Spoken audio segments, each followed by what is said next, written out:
Magandang araw mga kaibigan. Bigyan natin ngayon ng opinion, reaction itong article ng One News PH tungkol ito kay General Torre. Torre goes on leave. I'm a good soldier.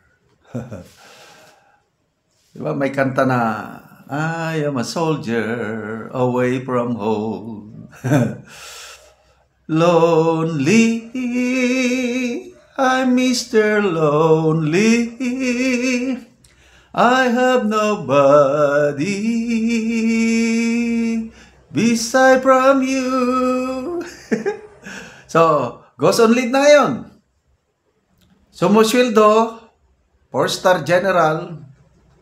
Kano bang sweldo? Sinerge ko ang sweldo ng 4-star general. Walang lalabas eh. Estimate ko lang yan na more or less nasa 200,000 a month ang sweldo ng isang, kasama na yung may tinatawag kaming long pay, may mga allowances, mga pinakamababa 200,000 a month ang sweldo ng 4-star general. Only, walang ginagawa. Pinapasweldo ng taong bayan. Ang tanong, maligaya ba siya habang nakalib?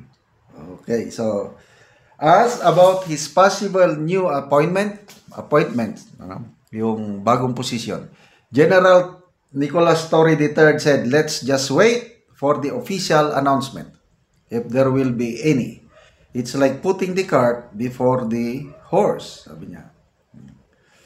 After unceremoniously being relieved as PNP Chief, General Torre took a leave of absence from PNP on Wednesday, kahapon, August 27, while making clear that as a good soldier, he bore no rancor against President Marcos. Sabi niya, look at me straight in the eye. Do I look like somebody who is bitter? Ang palaya. Do I look bitter? I have no ill feelings. I am a good soldier. Yan ang sabi niya. The 4-star general who still has 2 years before retirement in 2027. Wala namang 2 years. Parang 1 year and 7 months. Was visibly in a good mood as he entertained questions. Okay? So Torre said he had no bad blood either with DILG chief who has supervisory powers over the PNP. Sabi niya, nothing was damaged. Wow. He said, when asked about his feelings toward Remulla, the premise of your question is beyond repair. So, it's as if something is damaged. I'm telling you, since Tuesday in Secretary John Big's official statement, was anything damaged? There was nothing, right? Maganda daw ang kanilang mga relasyon. It's all the President's choice, he said. It was all the President's choice which I supported. So, as about his possible new appointment, Torre said, let's just wait. So, yan na. Gaano katagal siya na on leave? I hope hindi magtatagal. Kasi sayang naman ang sweldo ng taong bayan sa kanya kung walang ginagawa. At saka, kung ako ang nasa kalagayan niya, yung 4-star ako, yung hindi pa siya magre-retiro,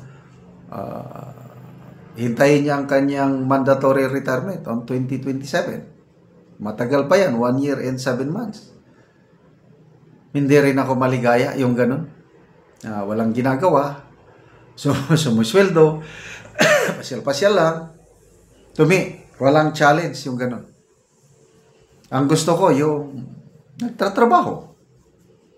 Kagaya ito ngayon, itong ko sa vlogging journey. Kung ako lang, personal ko lang na kagustuhan, ayoko nang mag-vlog. Kasi nakakapagod. Kaya lang, bakit ako nag-vlog? Kasi nga, nakakatulong ako. Party pa rin ito sa service ko to God, to our nation, to our country, to our fellow men. Dahil nakaka-enlighten ako sa inyo. At the same time, kumikita at natutulungan ang mga nangangailangan. Kaya Happy ako ngayon. Kahit nahirapan. Ang hirap kaya magsalita, ang hirap mag-research. So, yun. That's give me happiness. Yung may kabuluhan ang buhay ko. So, kung si General Torre, hintayin niya ang kanyang retirement, walang ginagawa, to me, hindi yon maligayang buhay. Pinaka-the best, sana mag-retire na siya para yung 4-star rank niya may bigay na sa bagong PNP chief at tanggapin niya ang inaalok ng Pangulo. So far, yung sinasabi niya nga, wala siyang kinikim-kim na sama ng loob. Maganda yun. That's good.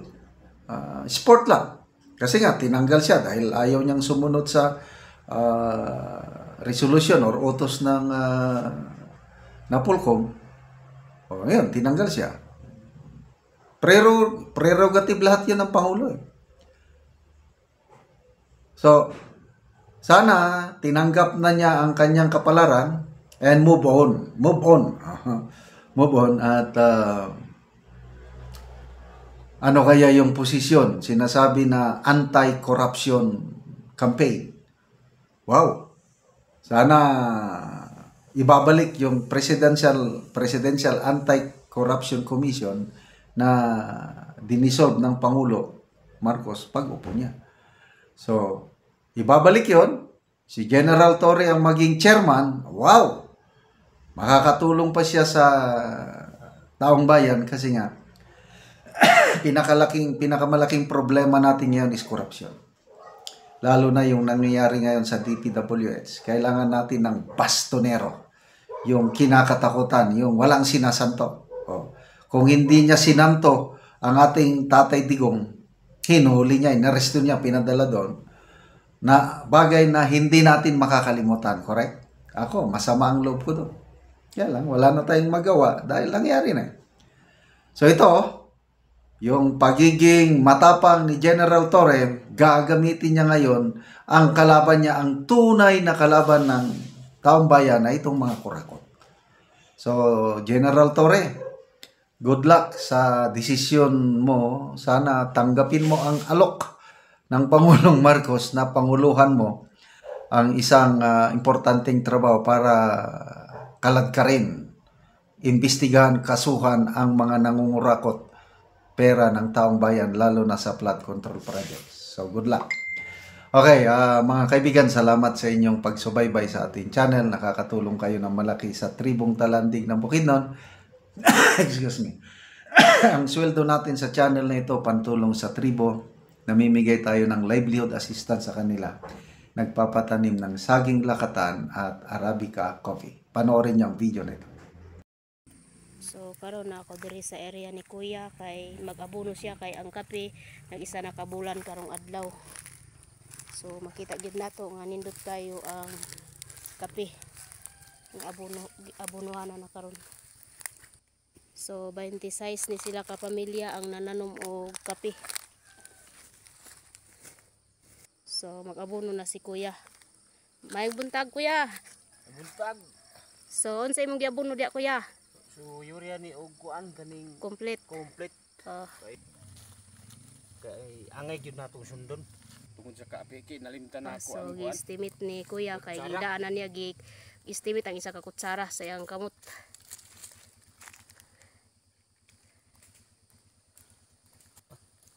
Suporta.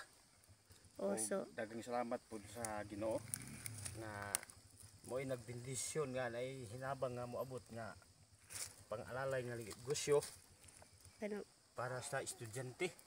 so para na kay makasuporta sa imong anak. So si Kuya nananom siya og kape kay naa siya'y anak mga estudyante. So si Kuya isa ni siya ka balo o siya lang ang nagsuporta sa iyang anak. So nananom siya ani sa kape kay tag 25 ka pesos ang isa ka punuan og 26 kabuk sila nga nagtanom nga pamilya. So mao ni ang area ni Kuya. So makita na to. So 300 ni ka punuan ang iya ha. So makita na to ang kape din niya din hi. So 26 sila ka pamilya. So ang seedling tag 25 ka pesos ang matag punuan o nagkabat og 12,105 ka seedling ang nakatanom na.